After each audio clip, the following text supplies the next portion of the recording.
Sabbath നിയമത്തിൻ്റെ നന്മ ജീവിക്കുന്ന ഏവർക്കും ഈശോമിശിഹായ്ക്ക് സ്തുതിയായിരിക്കട്ടെ. തിരുസഭ മാതാവ് ഇന്ന് നമുക്ക് നൽകുന്ന വചനധ്യാനം മർക്കോസിൻ്റെ സുവിശേഷം 2-ാം അധ്യായം 23 മുതൽ 28 വരെയുള്ള വാക്യങ്ങളാണ്.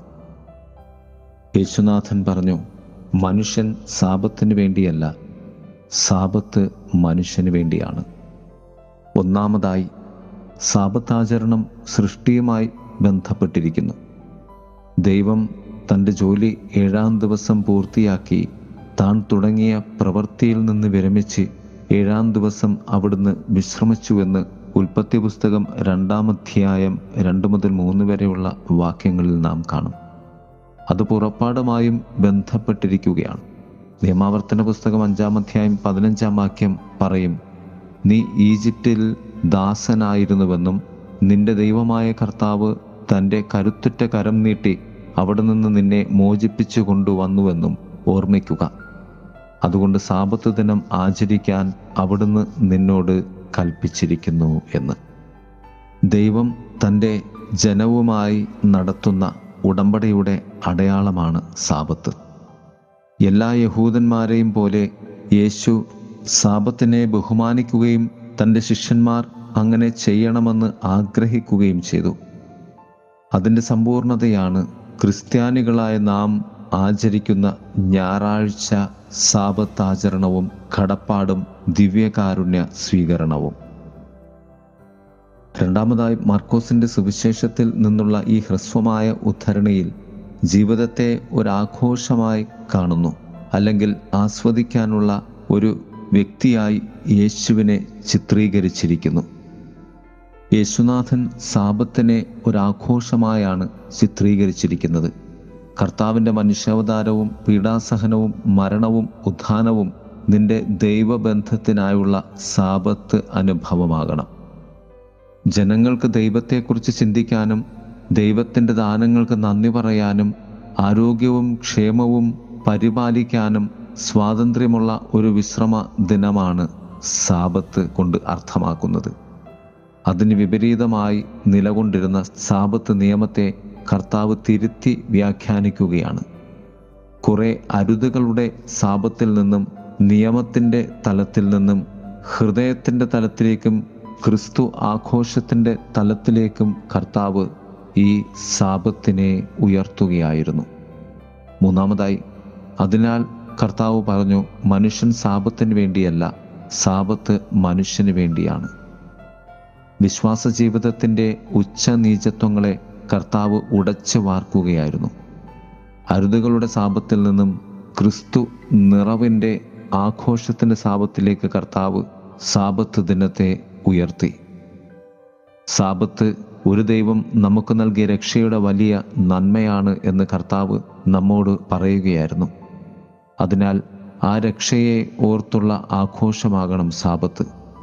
കർത്താവിൻ്റെ ഞായറാഴ്ച ദിവസം ഓരോ കത്തോലിക്കനും കർത്താവ് ഇപ്പോഴും ജീവിച്ചിരിക്കുകയാണെന്നുള്ള ഓർമ്മപ്പെടുത്തലും നാം ക്രിസ്തുവിൽ ജീവനുള്ളവരായി മാറുവാൻ ആ ക്രിസ്തുവിൻ്റെ ബലിയിൽ പങ്കുകൊണ്ട് ആ ബലി അർപ്പിക്കുവാൻ കർത്താവ് നമ്മെ ക്ഷണിക്കുന്ന ദിനവുമാണ് സാബത്ത് ദിനം, അഥവാ ഓരോ കത്തോലിക്കനും ആചരിക്കുന്ന ഞായറാഴ്ച ദിനം. പ്രിയമുള്ളവരെ, ക്രിസ്തു സ്നേഹത്തിൻ്റെ സാബത്ത് നമുക്ക് ജീവിതത്തിൻ്റെ ആഘോഷമാക്കി മാറ്റാം. ഏവരെയും ദൈവം സമർത്ഥമായി അനുഗ്രഹിക്കട്ടെ. ആമേൻ.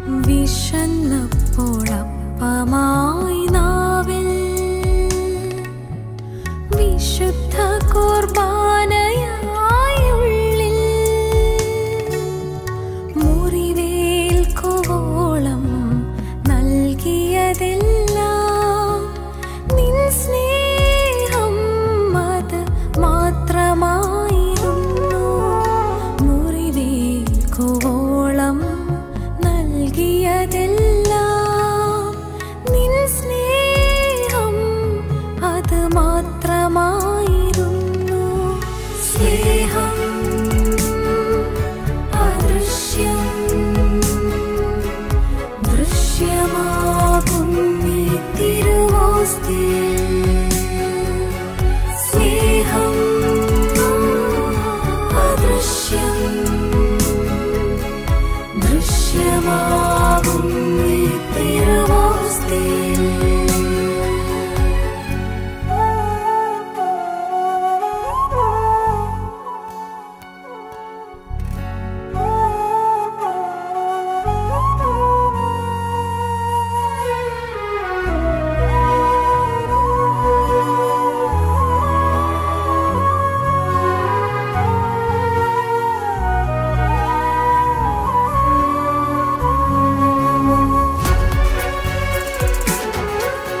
വിശുദ്ധ കുർബാനയായുള്ളിൽ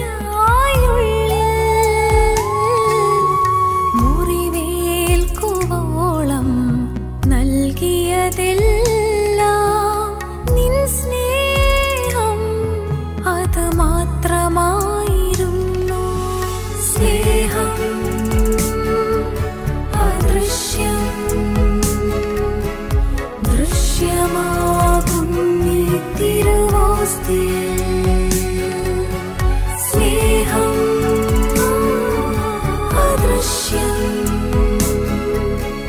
ദൃശ്യമാകും നീ തിരുവോസ്തിയിൽ.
വിശന്നപ്പോളപ്പമായി നാവിൽ വിശുദ്ധ കുർബാന